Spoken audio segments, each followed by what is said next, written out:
అరుణోదయ రామారావు 6వ స్మారక సభను నిజామాబాద్ నగరంలో ఎన్ఆర్ భవన్లో జిల్లా ముఖ్య అధికారులు నిర్వహిస్తా ఉన్నారు. ఈ సందర్భంగా రామారావు యొక్క గత జ్ఞాపకాలను గుర్తు చేసుకొని ప్రజా కళాకారులుగా ఈ సమాజ మార్పు కోసం ఏ విధంగా ముందుకు సాగాలని చెప్పి ప్రతిన పొందుతా ఉన్నాం. ఎందుకంటే రామారావు అన్న 1973లో మార్చి 23 తారీఖు నాడు తన ప్రజాకళా జీవితాన్ని ప్రస్థానాన్ని ప్రారంభించారు. ఆ రోజు ఓ పల్లెటూరి కూలి రైతా నీ పిల్ల జల్లా సల్లంగున్నారా, నీ పిల్ల జల్లా సల్లంగున్నారా అనే పాటతోని నన్ను ప్రారంభించింది. ఆ తర్వాత అరుణోదయ రాష్ట్ర కార్యదర్శిగా మొత్తం శ్వాస ఉన్నంత వరకు కూడా అరుణోదయ కార్యదర్శిగా బాధ్యతలు స్వీకరించి మొత్తం రాష్ట్ర వ్యాప్తంగా అరుణోదయ విస్తరణ కోసం పనిచేసిండు. ఇవాళ ప్రధానంగా ఫాసిస్టు పరిపాలన దేశంలో జరుగుతూ ఉంది. కషాయీకరణ పేరుతోని ఇవాళ ప్రజా కళాకారులను చంపుతా ఉన్నారు, బెదిరిస్తా ఉన్నారు. భిన్నాభిప్రాయాలను సహించలేనటువంటి దుర్మార్గమైన స్థితి ఇవాళ మన దేశంలో ఉంది.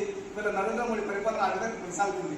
ఇట్లాంటి తరుణంలో రామారావు యొక్క అవసరం, ఆయన యొక్క ఆశయాల భుజాన వేసుకునేటువంటి వాళ్ళ అవసరం చాలా అవసరం. కాబట్టి ప్రజా కళాకారులు అంటే ప్రజల కోసమే పనిచేయాలి, అంతేగాని కాసుల కోసం కాదు.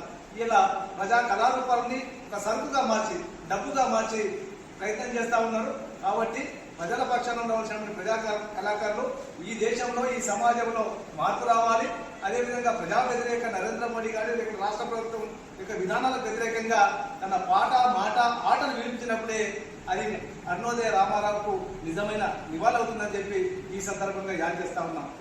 అందుకోసమే పాట నేర్పిన అన్నకు సలాం, ఆట నేర్పిన అన్నకు సలాం, డప్పు నేర్పిన అన్నకు సలాం, దర్బులాడిన అన్నకు సలాం, అర్ధరాత్రిరైనా కూడా నాట్యమాడిన అన్నకు సలాం, అన్నకు సలాము, రామన్నకు సలాము, అన్నకు సలాము, రామన్నకు సలాము, రామన్నకు సలాము, ఎర్రజెండకి సలాము.